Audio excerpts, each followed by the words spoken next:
Today we're going to talk about some common prepping mistakes that could hinder your ability to survive the collapse. The first mistake is only preparing for one type of scenario. I know of someone who's expecting another outbreak to happen and is only preparing for that scenario. So they have lots of masks, hand sanitizers, test kits, over-the-counter medication, food, and water. But they completely neglected security or having any real self-defense tools.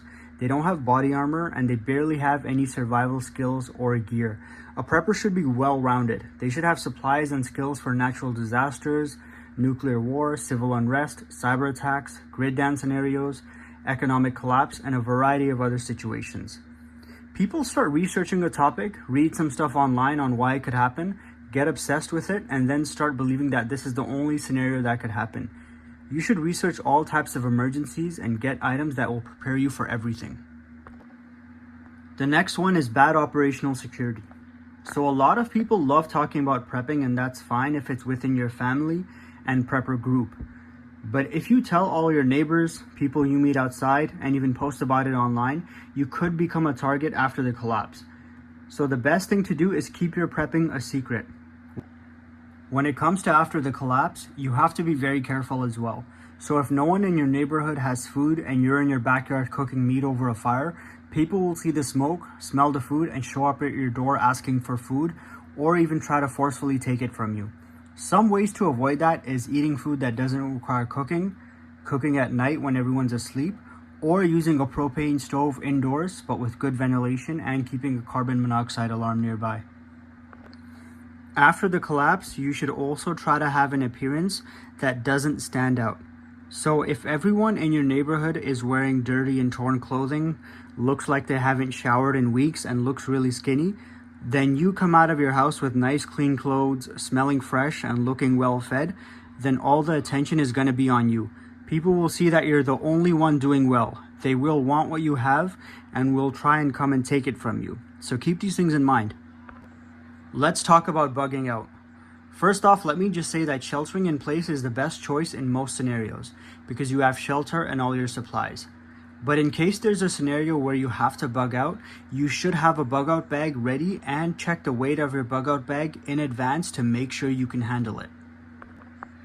There are these long checklists for bug out bags online, and by the time people are done adding everything, the bug out bag ends up being like 60 to 70 pounds.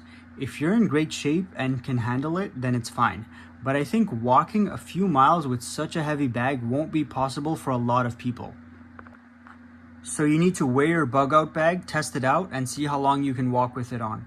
Another thing about bugging out is that your bug out location should be within walking distance, just in case the roads are blocked and you can't drive there, which will most likely be the case in any major disaster. You don't want your bug out location to be 100 miles away. Think about it.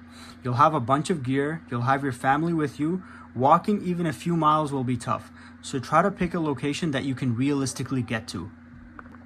Trying to be a lone wolf. Yes, you should try and avoid the general public and people you don't know after SHTF because it could be dangerous. But you should try and get a group of like-minded people together before the collapse. By having more people with you that you trust, there are many advantages, but here are a couple. You'll have safety in numbers, so people will most likely avoid trying to come after you. And if they do, you'll have people who can help you fight them off.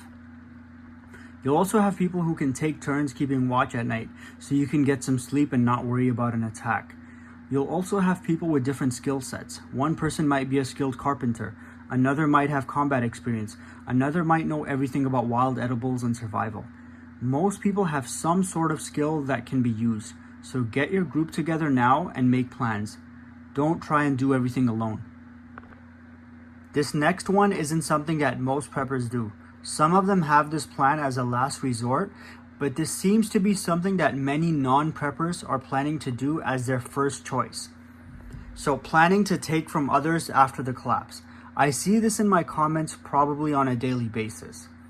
So the plan that a lot of people have is that since they're armed, they're going to go around to all the preppers' homes and take the supplies that they've stockpiled. This isn't very smart. I know it's hard to believe, but preppers are prepared. You're not dealing with Peter Pan. They're armed just like you.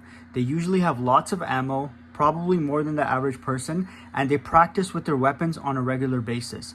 They have good situational awareness and have some sort of early warning system for intruders, so they're going to see you coming. I doubt they will just let you come in and take supplies away from them and leave their family and kids without food to eat. Be careful. What are some other mistakes that could hurt people's chances of survival? Let me know in the comments. Alright guys, that's it for today's video. Thanks for watching.